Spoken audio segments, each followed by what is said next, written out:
معزز دوستو، السلام علیکم ورحمۃ اللہ وبرکاتہ۔ حضرت داؤد علیہ السلام کے دور میں ایک ملنگ جو کہ آبادی سے دور کسی جنگل میں رہتا تھا، ایک دن رات کے ٹائم اس کی جھونپڑی میں ایک گائے آئی۔ دوستو، ملنگ نے جب دیکھا کہ ٹائم کافی ہو چکا ہے اور پتہ نہیں یہ گائے کس کی ہے، اگلے روز اس ملنگ نے تمام قریبی علاقوں میں خبر پہنچا دی کہ میرے پاس ایک گائے ہے، اگر کوئی اس کا دعوے دار ہو تو نشانیاں بتائے اور آ کر اس گائے کو مجھ سے لے جائے۔ دوستو، ملنگ کی اس بات پر پورے علاقے بلکہ ارد گرد تک خبر پہنچ گئی۔ کافی دنوں تک اس کا کوئی مالک وارث نہ ملا۔ ملنگ چونکہ ایک نیک آدمی تھا، اس نے سوچا کہ میں اس گائے کو رکھ بھی نہیں سکتا ہوں اور نہ ہی اس کا خیال رکھ سکتا ہوں، اور اس کا مالک بھی ابھی تک نہیں ملا، لہٰذا اس نے اس گائے کو ذبح کیا اور سارا گوشت اپنے ارد گرد غریبوں میں بانٹ دیا اور کچھ ایک وقت کا اپنے پاس بچا کے رکھا۔ ایک دن ایک آدمی آیا، اس نے ملنگ سے اس گائے کے متعلق پوچھا۔ دوستو، اس آدمی نے ملنگ کو وہی نشانیاں بتا دیں جو اس گائے میں پائی گئی تھی۔ ملنگ نے بہت افسوس کیا اور پھر کہا، اے اللہ والے، میں نے آپ کی گائے کو کافی دنوں تک اپنے پاس رکھا، لیکن چونکہ میں زیادہ دیر سنبھال نہیں سکتا تھا، آپ بھی کافی دنوں تک نظر نہیں آئے، تو میں ایک ملنگ ہوں، لہٰذا میں نے وہ گائے ذبح کر کے سارا گوشت غریبوں میں بانٹا اور صرف ایک ٹائم کا خود کھایا۔ ملنگ کی یہ بات سن کر وہ طیش میں آ گیا اور اس سے کہا کہ تم نے گائے کو ذبح کیوں کیا؟ ملنگ بہت پریشان ہوا اور معذرت کی، لیکن ملنگ کی معذرت اس کے کوئی اثر نہ کیا، اور آدمی یہ کہتا رہا کہ مجھے اپنی گائے واپس چاہیے، چاہے تم کچھ بھی کرو۔ ملنگ چونکہ اس کے پاس قیمت بھی موجود نہیں تھی، اس لیے اس نے معاملہ حضرت داؤد علیہ السلام کی عدالت میں پیش کیا۔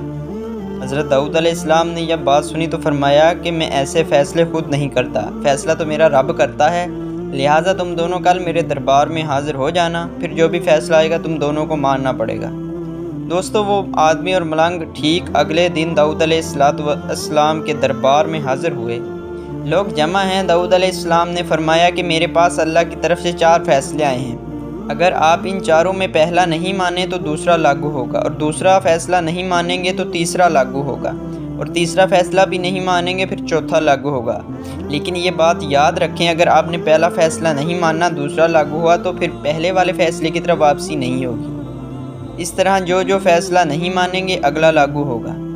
دوستو، حضرت داؤد علیہ السلام نے پہلا فیصلہ سنایا کہ گائے کے مالک، اللہ کا حکم ہے کہ اس ملنگ کو معاف کر اور چلا جا۔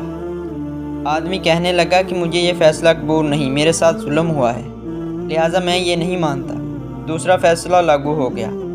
حضرت داؤد علیہ السلام نے دوسرا فیصلہ سنایا کہ اے گائے کے مالک، اللہ کا حکم ہے کہ تم اپنا سارا مال دولت، اپنی کھیت، اپنا محل، اپنی گائیں، سب کچھ اس ملنگ کے حوالے کرو اور چلے جاؤ۔ وہ آدمی پھر حسب معمول وہی الفاظ بولے کہ یہ میرے ساتھ ظلم ہوا ہے، میں خدا کے اس فیصلے کو بھی نہیں مانتا۔ پیغمبر داؤد علیہ السلام نے تیسرا فیصلہ دیا کہ اے گائے کے مالک، خدا کا حکم ہے تم اپنا مال دولت، گائے، کھیت، سب کچھ اس مالک کو دو اور خود بھی اس ملنگ کے غلام بنو۔ دوستو، گائے کے مالک نے پھر وہی الفاظ دہرائے جو پہلے فیصلوں پر دہراتا رہا۔ اب پیغمبر کے پاس آخری فیصلہ بچا ہے اور اس آدمی کو پتہ بھی ہے، لیکن پھر بھی انکاری ہے کہ میں کسی فیصلے کو نہیں مانتا۔ اب پیغمبر نے چوتھا فیصلہ دینا شروع کیا۔ پیغمبر نے چوتھے فیصلے میں اپنے سپاہیوں کو حکم دیا کہ اس گائے کے مالک کو پکڑو اور اس کا سر قلم کر دو۔ دوستو، سپاہیوں نے پیغمبر کے فیصلے پر عمل کیا اور اسے پکڑ لیا۔ داؤد علیہ السلام نے فرمایا کہ تم وہ آدمی ہو جس نے آج سے کئی سال پہلے اس ملنگ کے ماں باپ کو قتل کیا اور اس کے سارے مال و دولت اس کے باغوں پر قبضہ کیا۔ یہ ملنگ بچہ تھا، یہ ڈر کر وہاں سے بھاگا، میں نے خدا کے حکم سے تیرا سارا مال جائیداد اس کے حوالے کیا اور تیرا سر قلم ہوگا۔ دوستو، واقعہ پسند آئے تو لائک اور شیئر ضرور کیجیے گا۔ ملتے ہیں انشاءاللہ نیکسٹ ویڈیو۔